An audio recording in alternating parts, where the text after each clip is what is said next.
Ayan, nakapag-meet na tayo. So, pwede na tayo mag-start sumagot ng quiz para makasali tayo sa kanilang pag-giveaway, guys. Kaya dapat unahin. Don't forget to join my road to 10,000 subscribers here in my YouTube channel and of course sa aking Facebook page as well. Marami akong exciting, more upcoming prizes. And huwag natin patagalin pa. Pag-usapan na natin ito in 5, 4, 3, 2, 1. Let's go, guys!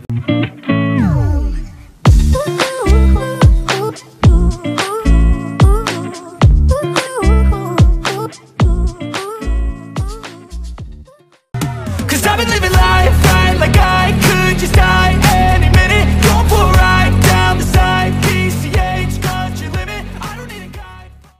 Hello everyone! Welcome back to my YouTube channel. This is Madge, and for today's video, meron akong sa inyong bago i-share na panibagong giveaway ni CoinGecko. So nakipag-tie up siya or nakapag-team up siya kay Tezos. So you can learn at the same time and earn ng Tezos, guys. So may pag-giveaway sila. So inanaw sila sa Twitter account nila and of course sa kanilang Facebook account.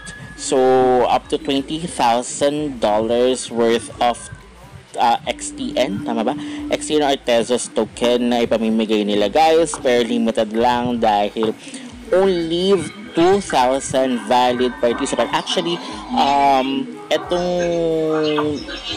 unang pagkalabas na ito, na sold out kagad, but reopen again. So I think may mga hindi, kasi you need to pay the fees, guys. I think may mga hindi nakapag-mint. So, you need to mint. So, kailangan ka sa maging valid. So, once na naging valid ka, XTZ token yung makukuha nyo by September 20th. So, next month siya, guys. So, try lang. Kasi free naman yung candies na iaanin nyo, guys. So, malay nyo makasama din kayo for the 2,000 valid participants. So, kailangan nyo lang gawin. So, don't skip, guys. Papakita ko sa inyo kung paano. So, open pa siya until now. So, gawin nyo na siya today, guys. Para at least is malay nyo isa kayo sa manalo ng XTZ token, guys. So, kailangan nyo lang, once na-redeem nyo, yung 60 candies na siya. So, kailangan pala lagi kayong mag-redeem ng candies everyday. Mag-login lang kayo kay CoinGecko para once na meron siya is one time nga lang pwede magamit yung yung mga dito sa one time redemption lang yung pwede nyo makuha for the Tezos na pag-giveaway nila, guys. So you need to watch this one. You need para makapag-learn kayo regarding Tezos, guys. So, hindi siya airdrop, guys, kasi nakalabas si Tezos. So, here, kailangan yung ito yung kailangan yung want to earn $10 worth of XTZ. Here's how you can participate.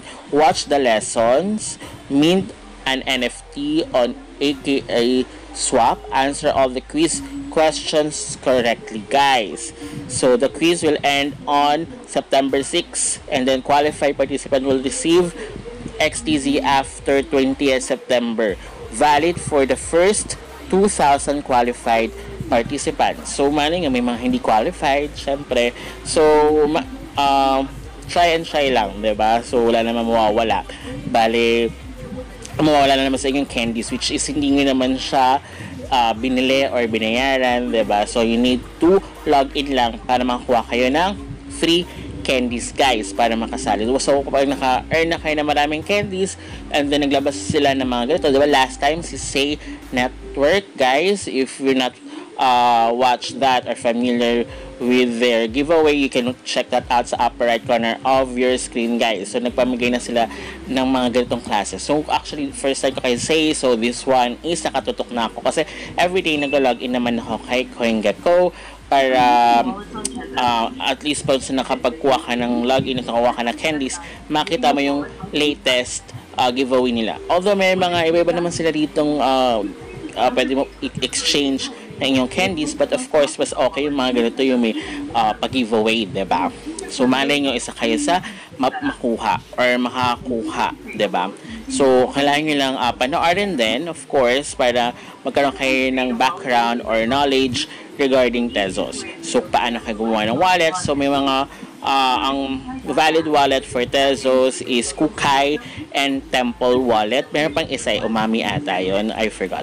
So, pero ang pinakasikat kasi dyan si Kukai and si Temple, guys. And of course, madali naman sila gumawa. Actually, si Temple merong extension sa Google. So, na-try natin gumawa kay Temple. But, karamihan ang ginagamit ito talaga si Kukai, which is sa try din natin si Kukai, guys. So, but, madali na naman siya. So, ang papakita ko na lang sa inyo paano gumawa is si Temple. So, pare-pares lang naman kasi gumawa like kay MetaMask. All you need to do is to take note your seed phrase kasi yung gagamitin nyo once kunyari ilalagin nyo siya sa phone nyo or like for example ito sa laptop or sa inyong other devices, kailangan is meron kayong seed phrase para at least ma-open nyo siya kasi once na nawala yung seed phrase hindi nyo ma-open ang inyong account, so you need to make another account, which is mahirap yon kasi especially kung ginagamit nyo na siya and may laman na yung inyong account. You can also get free Tezos, guys. Kasi kapag nag-mint kayo here, you need to pay the fee. Actually, hindi naman kailangan bumili ng NFT. Ito kasi is kung paano kayo bibili ng NFT, guys, sa kailang marketplace. But here, para maka-claim kayo, is swap para mag-upload kayo ng sarili nyong NFT or mag-mint kayo, which is any kind of photo or any kind of pictures pwede nyong gamitin, guys. So, later on, ipapakita ko kung paano ko gagawin ito, guys. So, ito yung instructions, guys. You can check that out as well para mas mabilis nyong maintindihan. Kaya dapat huwag kayong mag-skip para mas maintindihan nyo ng maiging step by step na gagawin, guys. So, as you can see, ayan, para i-storage nila yung picture na i-upload nyo. So, you need to pay the fee. So, you can get free Tezos. Kaya lang, may catch kasi kapag sa mga faucet. Actually, sa mga faucets website is pwede naman kayo maka-earn ng free Tezos. Kaya lang, like sa auto faucet, kailangan siya ng may laman yung Tezos mo, diba? So, kailangan nyo talaga maglagay. Actually, may lang naman to wala pa siyang $1 or something. Yung kailangan yung bayaran. So, now, gagawa muna tayo ng wallet at pakita ko. Ito yung may extension kasi si Kukai, alam ko, wala siyang extension for the Chrome. Alam ko, itong si Temple is meron. But, either the two, pwede nyo naman siyang gamitin na wallet for Tezos. So, ayan, kung gagamitin nyo, ayan, automatic naman siya. Kapag may extension naman kasi sa Chrome, automatic siya na mag-download and may ilalagay siya for the extension nyo dyan, guys. So, tumataas siya ngayon, si XTZ or si Tezos token right now. So, 38.93, guys. So, dahil nga meron silang ganitong pag-giveaway and of course, is marami nag-i-stake ngayon ng Tezos, kaya tumataas yung kanyang value. So here, ayun sabi ko, pwede mag-import dahil wala pa naman tayo. So gagawa tayo ng panibago. And now, dahil nakagawa na tayo, pero ang gagamitin ko dito is Kukai, guys, ha. So once nasa AK swap na kayo, guys, you need to click the connect wallet sa upper right corner of your screen, guys, and then connect.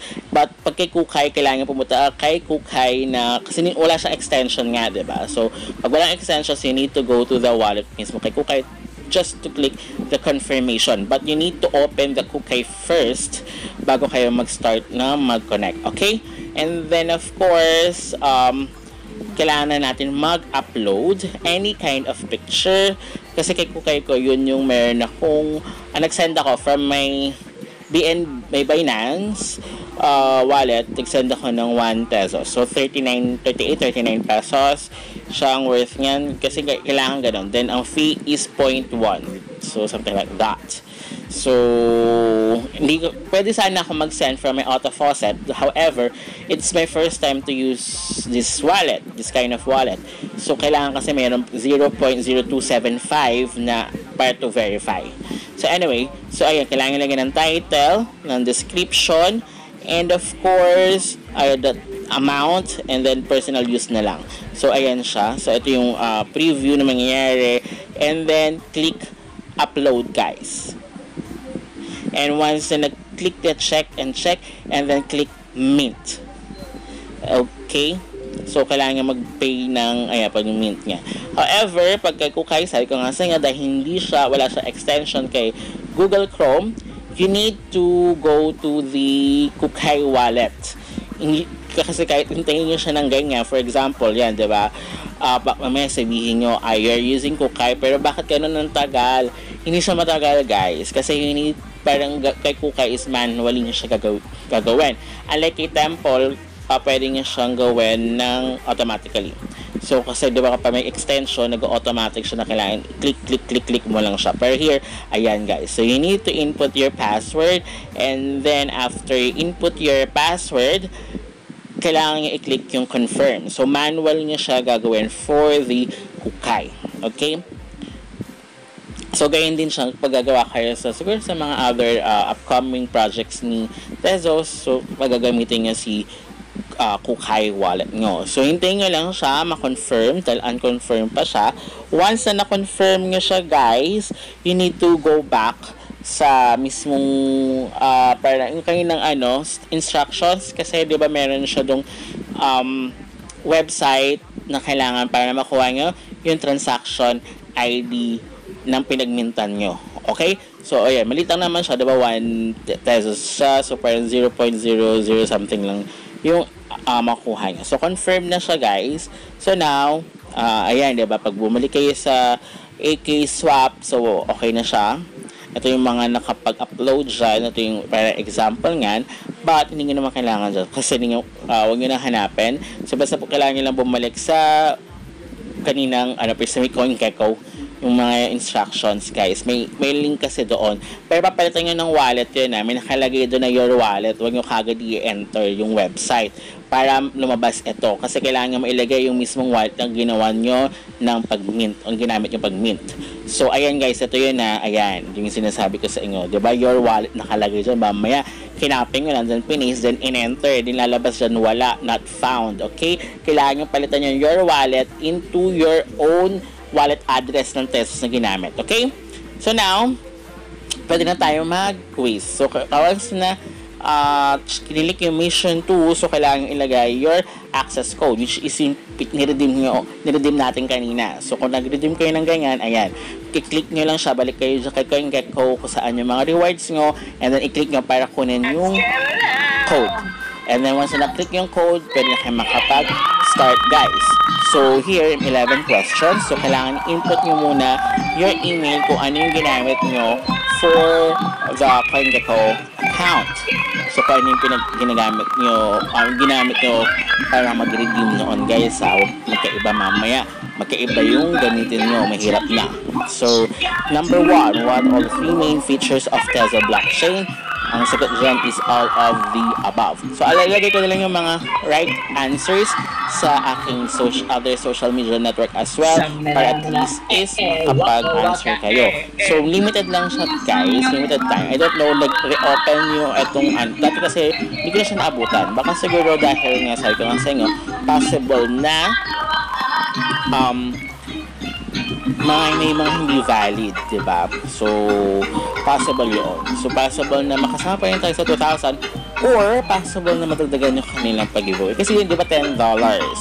And then, sa bagay, kung $20,000 worth of XTZ yung pamimigay nila, tapos 2,000 participants, so taga $10 nga yung makukuha. But of course, yun nga, let's hope na makasama tayo sa 2,000.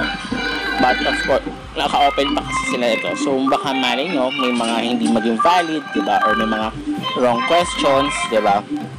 Yung nasagutan nila. So, ganyan. So, check natin, tama ba? Ayan. So, after that, kailangan ilagay yung Twitter nyo. And of course, Discord username. So, make sure na tama yung inyong Discord na username, ha? Iba yung paminsan kasi nakalagay sa paminsan mali. So, kailangan ko muna i-double check. Wait. So, don't forget also gawin yung other mga guys, mga airdrops, especially sa mga Zeal Quest, yan. So, don't forget to do that as well. Sayang din naman din kung maging bullish, diba? So, lalo ngayon, daming yumayaman sa mga airdrops. But not all of airdrops, ha? But of course, may mga malay mo masungkit tayo na isa man dyan. So, ayan, .majestic pala. Sorry. Kasi di ba nakalagay dyan majestic. So, mamaya kasi mali. Diba? So, kailangan dyan is tama yung username na ilalagay nyo. Kaya dapat double or triple check nyo lagi. Ayan, no? Iba yung display name sa inyong username. So, ayan, .majestic pala siya. Okay, and the next one is the ID transaction for your mint. So, ano yung, yan guys, yung pinagmintan nyo ng NFT nyo. Wait. Oh my god, wait. Muli. So, copy. Basta copy nyo lang siya again. Hanggang sa mailagay nyo siya ulit. Ayan. So, tanggalin nyo na lang yung HTTP, blah blah blah. Parang mali ata yung ano ko. Oh my god, wait. Pero dapat ganyan siya guys, ha. Dapat, double check nyo pa rin yung ano nyo. And then of course, your Tezos wallet address, kung ano yung, mas maganda yung kung ano yung ginamit nyo for kung saan nyo nag-mint guys, para doon nila isa-send once na isa kayo sa mapili. Sa inyo naman yung $10. O, diba $10 worth 500 pesos here in the Philippines. So, sa inyo. So, i-stake ko na lang tong anak ko. Ayan, in-stake ko yung aking nakalagay dyan kasi ibalik ko sa Binance, diba? Malay mo pagamitan pa tayo. So, dyan yung wallet. And, ayan. That's the correct answers. So, i-email naman kayo yan once na na-receive nila yung inyong quiz na ginawa. So, pwede nyo naman siyang i-check sa bago kayo mag-back to course, i-check nyo muna sa inyong email kung nag-email na ba sila na ni-receive na nila yung inyong answers, your na-fill up, diba? Para at least to be sure. Kasi once nabilit nyo sa main course, back to course, hindi nyo siya pwedeng ulitin. Unlike kapag hindi pa, pwede nyo siyang i-refresh lang guys sa mismong kasi mag-aano yan, magkakaroon ng error or yan, hindi nyo na magagamit yung code. One time nyo lang kasi pwede magamit yung code. So ayan guys, na-receive na natin yung email. So ayan naman parang sinasabi dito, kailangan nyo, what is your Polygon wallet address? Ewan ko dito kay CoinGecko. Medyo nagkakaroon siya ng glitch. Sana naman isa tayo sa 2,000, diba? So, sa hindi naman yung 500 So, until next time guys, goodbye!